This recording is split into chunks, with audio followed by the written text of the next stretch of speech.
I can't see color running through your veins, and I can't breathe. Greetings, my good people. Of course, this is Victor Rono, and it's Victor Rono speaking. And if it's on a Sunday or a weekend, you know, we take the walk, and along the way, we light up the camera and have the conversation. Thank you so much for the previous video that we did. You surpassed my expectations because I was expecting the normal 50 views, but you guys, we went to from 50 to 100 plus views. Thank you so much. I hope this week you're going to add more and add more and add more and become family, you know, become a system, become a whole generation, become a voice of reason, become the generation that stands in the gap for everybody and for every situation and for the people who can. So that is the message. Thank you so much, guys. So how has your week been? I hope it has been great, and on the next one, we're hoping the next one is going to be great also. So what trended this week before we get into the business of the day? So what happened over the week? We had a lot of situations, but with all due respect, I am going to have a conversation about the Millicent Omanga situation. And when someone says, with all due respect to you, you just know they're about to disrespect you. So you guys, I'm not going to start the conversation from I don't know how I was sleeping and I trusted someone and someone posted a video without my knowledge. I mean, that's your business with your guy. We were not there. But for me, I'm going to handle it from the position of this woman has eaten from that body of ours, man. You know, she has that, she's a plus size, you know, and that her plus size somehow has enabled her to go up the stairs. And that's, Mina Semanga, if you have to do it, don't do it for chipo kuku. If you want to go all in, man. Cheza kama wewe all in. So, we can't lie to each other that that woman has a brain that can really be smart as such, to be a CS and all these positions she's been through, you know. She was selling duvets. How many women are selling duvets out here? How many men are doing? How many people? Let's not put it on agenda. How many people do what she does and they never go that far? So I think there's a price for everything. You can't come here with motivational talks and all quotes, and when the door and when the cameras are off, you go do your thing and come and lie to us. So somehow the universe has a way of doing the thing. Yeah.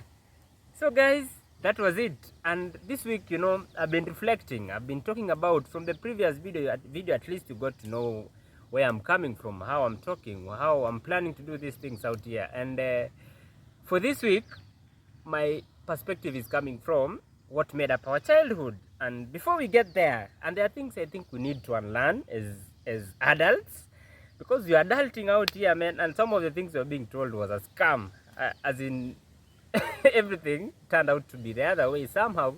Things like discipline, things like honesty, truthfulness, that those ones can't change, but there are things that can change. Like one of them is one thing is hiding the authentic self, hiding your authentic self, you know.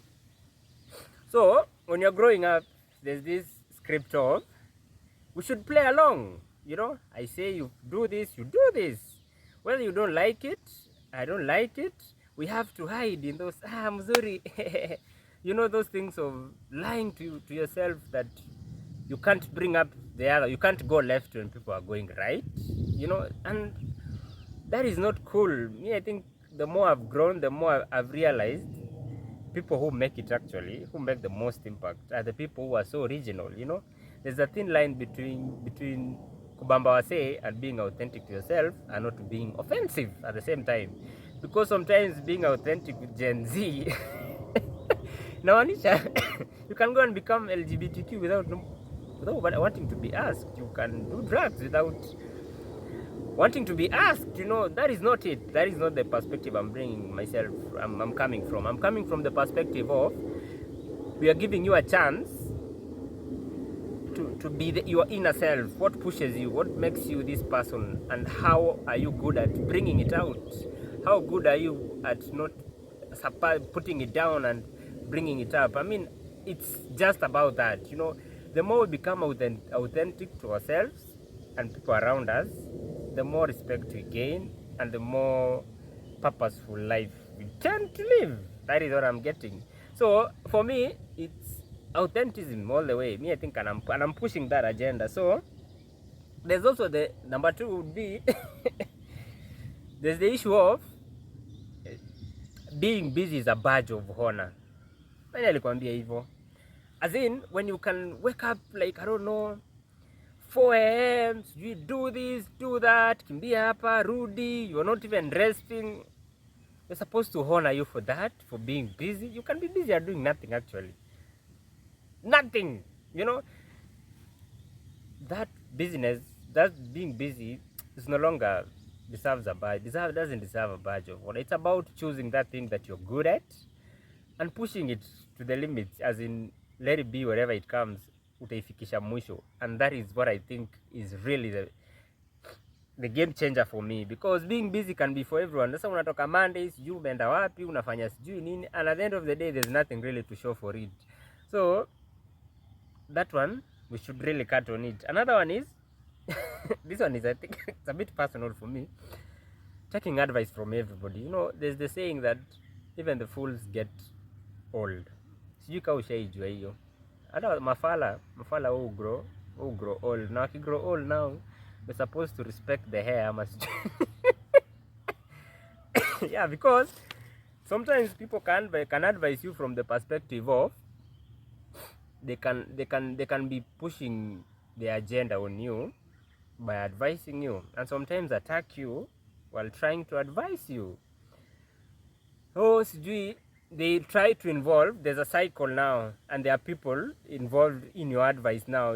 Someone is advising you, but they are involving other people. Oh, hata ukumbuki nani alifanya, hata ukumbuki, wewe ulinini hivi ndio ukafika hapa, sijui ukafanya nini ndio ukafika hapa. Manze, if you are to talk to someone, advise that person as a person for what he's done and for what he's doing and where he's going, and try to get into their mind, understand their perspective. I'm trying to learn this from the Gen Zs out here. Huwezi waambia kitu anymore, and that is, I think that is a good thing, because they'll tell you, stop, we're not going there, because you're involving other people. That you know, when your father was doing this, when I was doing this. So it's a cycle between them and their issues, projecting them to yourself. So you cannot take advice from everybody. Take advice, not just learn to filter most of these things. And adulting has taught me not to take advice from everybody. Not because someone cannot reach their dreams, someone has their insecurities, someone has their failures and their fears, they are projecting it on you, you know, and that's how they advise you, usifanye hivi, to do this. No, people should just tell you how the ground is from your perspective and push on and go forward with that, you know. Yeah, and there's the thing of expectations. Wow, this one has been so fire on me.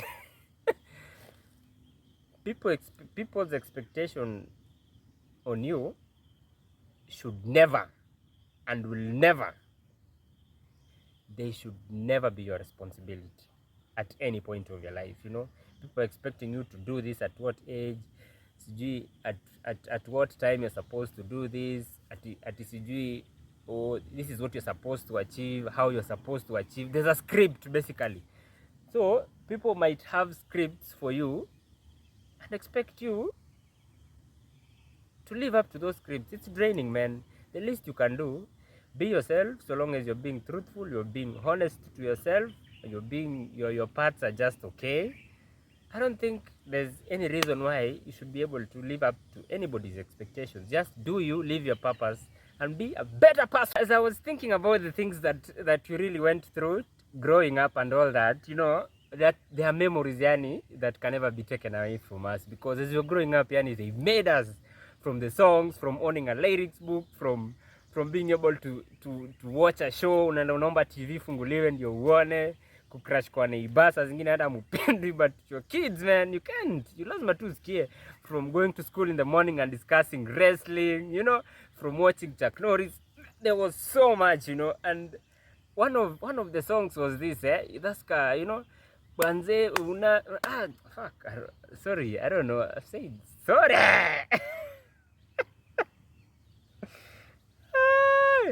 I was saying something about the songs that we used to hear a lot from manze DJ inatubeba ukiwachilia mahewa.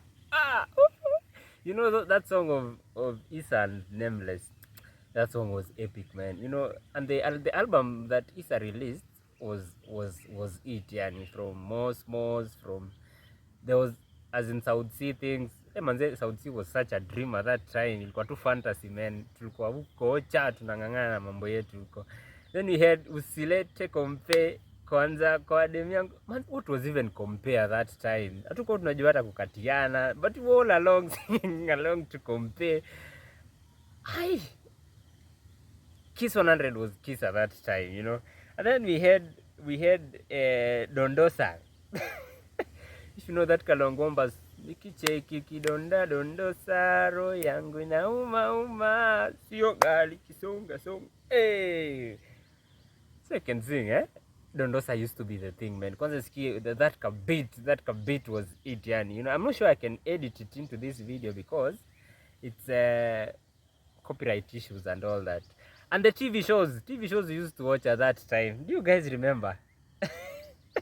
Texas Ranger, Chuck Norris, every Friday. Tulikuwa Friday at 8:10 hapo mpaka 9. Yani Chuck Norris was good, yani. Tulikuwa tunawatch Chuck Norris. You could go try those things. If you ever played mateke, ile mateke mnapigana mateke kama vijana, kama maboys. Alafu mna some imaginary guns and all that.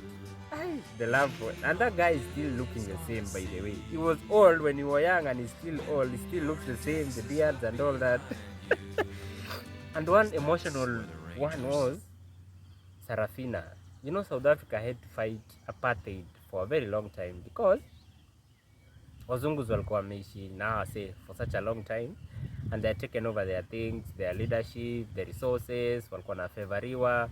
The government used to favor the whites over the blacks, and Sarafina, yani, it brought it out so well. Mpaka sai I think it's an all-time South African movie. Mpaka sai all these Big Brother things, all these live shows, Kina Sugar came and all that, but up to this time I don't think there's a movie with an agenda like that really portrayed what was going on. Kwanza there was the songs, man.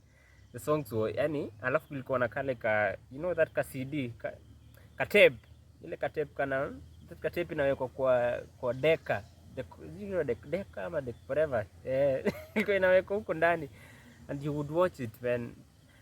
And most of that movie as a kid, it really raised some political questions for me, but at that time I didn't really know what was all this thing about apartheid and political, but it really brought out a lot of things. And then there was Club One, that's how we used to learn. We learned our sheng from akina Juakali, from akina Nonini, manze, from akina Jimwat at that time.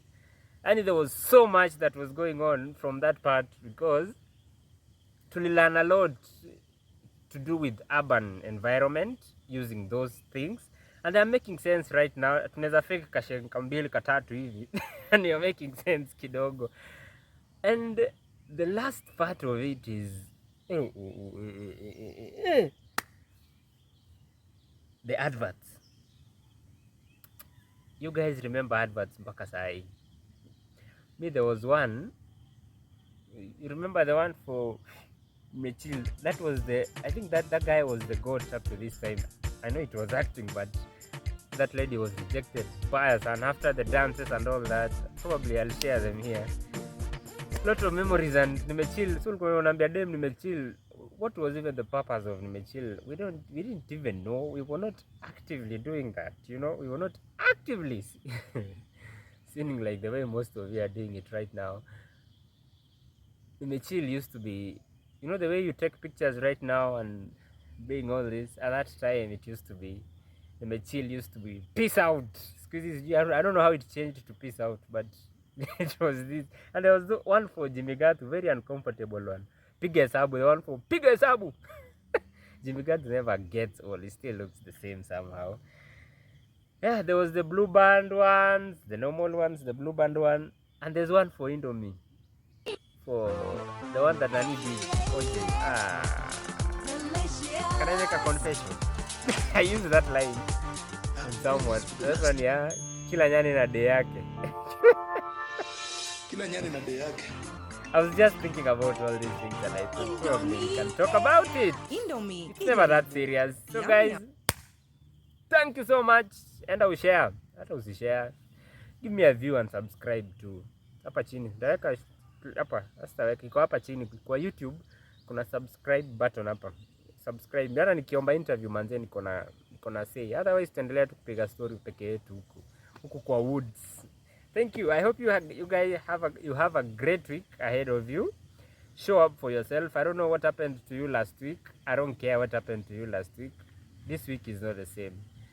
Get up, dust yourself, and show up for yourself. Nobody is going to do it for you. Show up for yourself and go in.